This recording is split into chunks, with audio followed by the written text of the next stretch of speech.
ওই যে কামরুল, গমচোর কামরুল, আমলিকের ডাক্কু কামরুল, গমচোর কামরুল, ওই যে টিভিতে দেখা গিয়েছে না, সে সিঁড়ি দিয়ে উঠতে গিয়ে লিফট বন্ধ, লিফট বন্ধ না, কারেন্ট নাই না, লিফট নষ্ট হয়ে গেছে, কোনটা সে ভুলে গেছে। এই বিএনপির কি পরিমাণ নিপীড়ন নির্যাতন চালিয়েছে, পায়ে গুলি করে তাকে ল্যাংড়া সিএমএম কোডে নালতলা উঠিয়েছে না, আমলি উঠিয়েছে না, উঠিয়েছে। লিফট নষ্ট, কারেন্ট বন্ধ করে ওই যে আমাদের অন্তর্বর্তীকালের সরকার ডক্টর ইউনূসকে পায়ে হেঁটে 9 তলে উঠিয়েছে।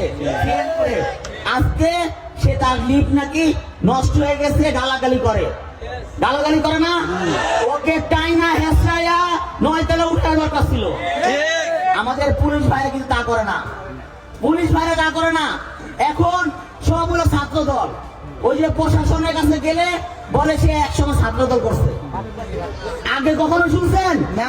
আমাদের মা ভাই বোন বাচ্চারা যে থানায় গেলে নিপীড়ন নির্যাতন চালায়, তখন যদি দেখার জন্য যদি বলে, তখন কোন পুলিশ বলছে যে ভাই আমি ছাত্র দল করছি, আপনি শান্ত হন, আপনার ভাইকে আমি দেখে রাখুন, বলে নাই।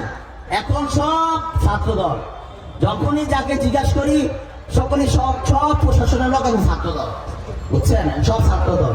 আবার মামলা দিতে চান, ওই যে আমাদের বিএনপি নেতা কর্মী সামান্য একটু ঝগড়াঝাটি করে না, হ্যাঁ, মিলানোর পরিবর্তে তারা মামলা দিয়ে দেয়, সেটা কেউ ছাত্র দল করে।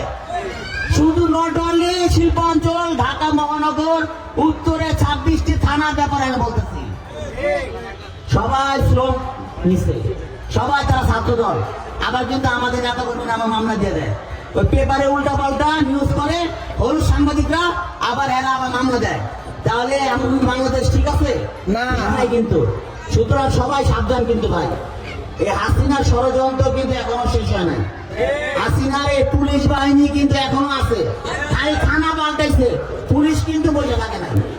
অন্য থানার পুলিশ ওসি এ থানা আসছে, এ থানা ওসি ওই থানায় গেছে, ওই থানা কিন্তু তাকে চিনা, সে ওই থানায় যায় বলে সে এক সময় ছাত্রদল করছে।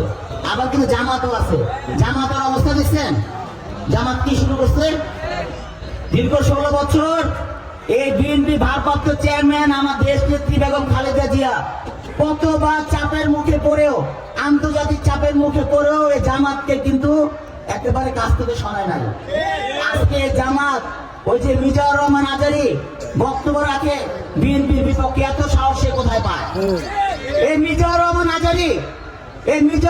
আজারীর জন্য সারা বাংলাদেশের মানুষ কাঁদছে না?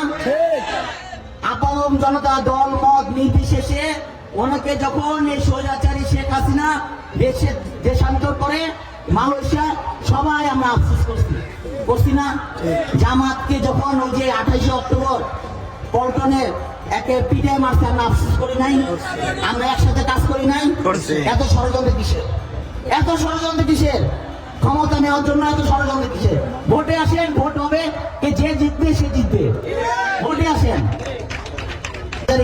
ওনার দুঃখ প্রকাশ করতে হবে, কারণ উনি একটা মাথা টুপি লাগায়া এই যে ধর্ম নির্বিশেষে সারা মানুষকে ভালোবাসার আল্লাহর নাম বলে ভালোবাসা অন্তরে জামাতের পক্ষে কথা বলে। আপনি এই জামাতের পক্ষে কথা বন্ধ করেন, নাহলে দেশের মানুষ যেভাবে আপনার এই যে মাহফিল করে, মাহফিলে কিন্তু আপনি আস্তে আস্তে শিকার হবেন এই মুসলিম লীগের কারণে। কারণ এই মুসলিম লীগ কিন্তু বিএনপিকে পছন্দ করে, এই মুসলিম লীগ কিন্তু অন্য সংগঠনকে পছন্দ করে, কিন্তু আল্লাহর নামে স্লোগান দিয়ে অন্যের কথা বলে মাথায় টুপি লাগিয়ে পাঞ্জাবি পরে বিএনপিকে বকবেন না আপনি, তাহলে কিন্তু আস্তে শিকার হবেন। আবার যে কোনো মুহূর্তে কিন্তু আপনি দেশান্তর হতে পারেন। সুতরাং সাবধান হয়ে যান।